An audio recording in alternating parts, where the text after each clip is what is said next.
Sarah wiped the counter at Mason's Cafe for what felt like the 100th time that morning. The little diner in downtown Los Angeles wasn't fancy, but it was her second home. At 17, she knew every corner of the place.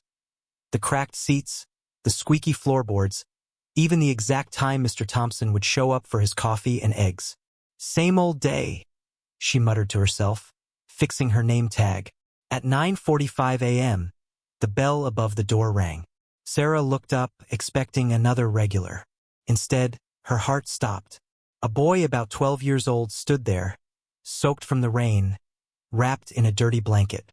His eyes were tired, but they held something deeper, something that made Sarah feel like she had to help.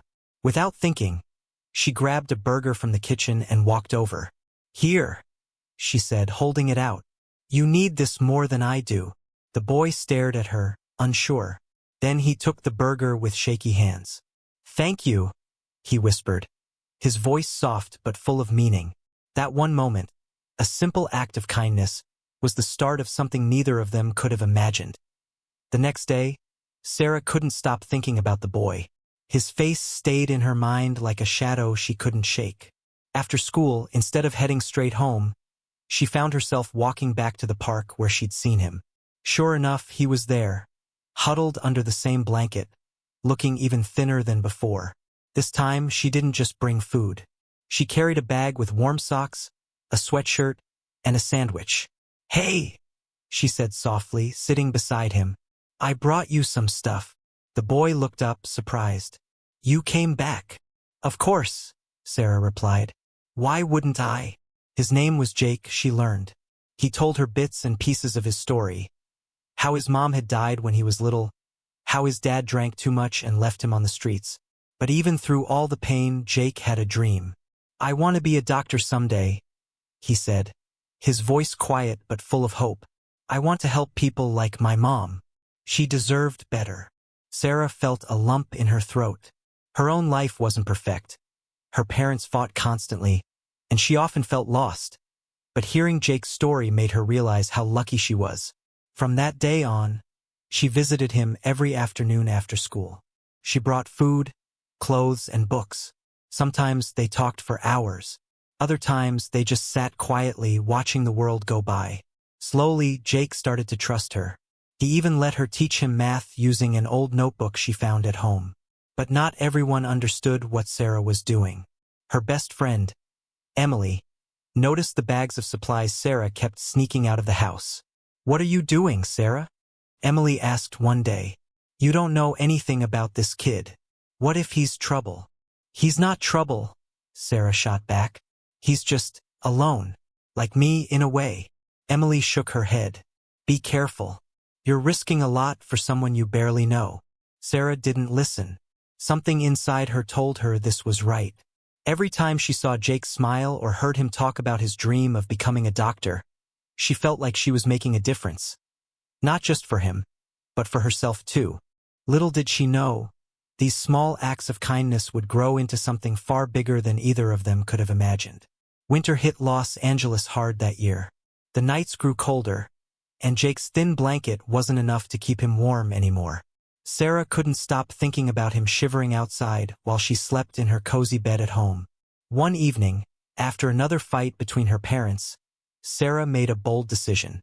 She went to her dad's study, where he was reading the newspaper. "Dad," she said, her voice steady despite the nerves twisting in her stomach. "Can Jake stay in the guest house for a while?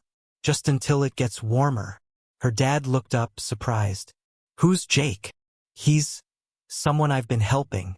He's homeless and he's just a kid. He doesn't have anywhere else to go." Her dad frowned. "Sarah, you don't know anything about this boy. What if he causes trouble?" "He won't," Sarah insisted. "He's smart and he works hard. He even wants to be a doctor someday." "Please, Dad. It's freezing out there." Her dad sighed, rubbing his temples. "Fine. But if there's any problem, he's out." Sarah ran to tell Jake the news. When she found him, his eyes lit up with disbelief. "You're serious?" he asked. "I'm serious," she said, smiling. "It's not much, but it's safe and warm. And hey, Maybe we can figure out how to get you into school. With Sarah's help, Jake got enrolled in a local middle school using some paperwork her dad helped fake. For the first time in years, Jake had a roof over his head, regular meals, and a chance to focus on his future. But life wasn't easy. One day, as Jake walked home from school, a man stepped out of the shadows. It was his father. "You think you're too good for me now?" The man slurred, clearly drunk. "I hear you're living high on the hog with some rich girl. Hand over some cash." Jake shook his head. "I don't have any money." The man grabbed him by the collar. "Don't lie to me, boy." Just then, Sarah appeared. She'd been looking for Jake when she saw what was happening. Without hesitation, she stepped between them. "Leave him alone," she shouted. "If you touch him again, I'll call the police." The man glared at her but backed off, muttering curses under his breath. Once he was gone, Sarah turned to Jake. "Are you okay?" she asked, her voice trembling. Jake nodded, tears in his eyes. "Thank you, Sarah. You didn't have to do that." "Yes, I did," she said firmly. "You're my friend, Jake.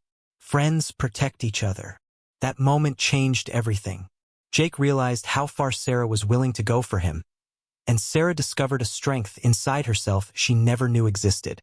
Little did they know, this bond would carry them through challenges neither could foresee, and lead to a future neither could imagine. Time has a way of moving quickly when you're busy living life. Before either of them knew it, 8 years had passed. Sarah and Jake stayed close during those early years, but as they grew older, their paths began to drift apart. Sarah graduated from UCLA with a degree in business. On paper, her life looked perfect. She was smart, successful, and came from a wealthy family. But inside, she felt empty. Her parents' arguments had only gotten worse, and running the family business felt more like a burden than a dream. She often thought about Jake and wondered how he was doing, but life kept pulling her in different directions. Meanwhile, Jake worked harder than ever to chase his dream. The stability Sarah had given him during those cold winter months changed everything for him. With her help, he finished middle school and excelled in high school. He earned scholarships to college and eventually made it into medical school. But success didn't come easy. Jake juggled long hours at the hospital with part-time jobs to pay his bills. There were nights when he wanted to give up, but he always remembered Sarah's kindness. It reminded him why he started this journey, to help people who couldn't help themselves. By the time Jake became a doctor, he was working at one of the best hospitals in Los Angeles. He was proud of how far he'd come, but there was still a piece of him that missed Sarah. They'd lost touch over the years, though neither forgot the other. Jake often thought about the girl who had believed in him when no one else did. And Sarah? She carried the memory of Jake's determination like a quiet flame inside her. Even though they hadn't spoken in years, she knew his dreams had come true. He was out there somewhere, saving lives. Neither of them realized just how connected their lives still were, or how fate would bring them back together in the most unexpected way. It was a Friday evening, and Sarah was attending a charity gala at one of LA's fanciest hotels. She wore a sleek black dress, mingled with guests, and smiled for photos. But inside, she felt out of place. These events always reminded her of how hollow her life had become. As the night went on, Sarah started to feel strange. Her chest tightened, and her breathing became shallow. At first, she tried to ignore it, thinking it was just stress. But then the pain hit, a sharp, crushing weight in her chest that made her gasp. "Help!" Someone nearby shouted as Sarah collapsed onto the floor. The room erupted into chaos. People crowded around her, calling for paramedics. Within minutes, an ambulance arrived and rushed her to Cedars-Sinai Medical Center. At the hospital, doctors worked quickly to diagnose her. The news wasn't good. Sarah had a rare heart condition that required immediate surgery. The procedure was risky, and only the best cardiothoracic surgeon could handle it. That's when Dr. Jake Thompson got the call. Jake had been finishing up rounds when he heard about the emergency case. He grabbed the file and flipped through it, his eyes scanning the details. Then he froze.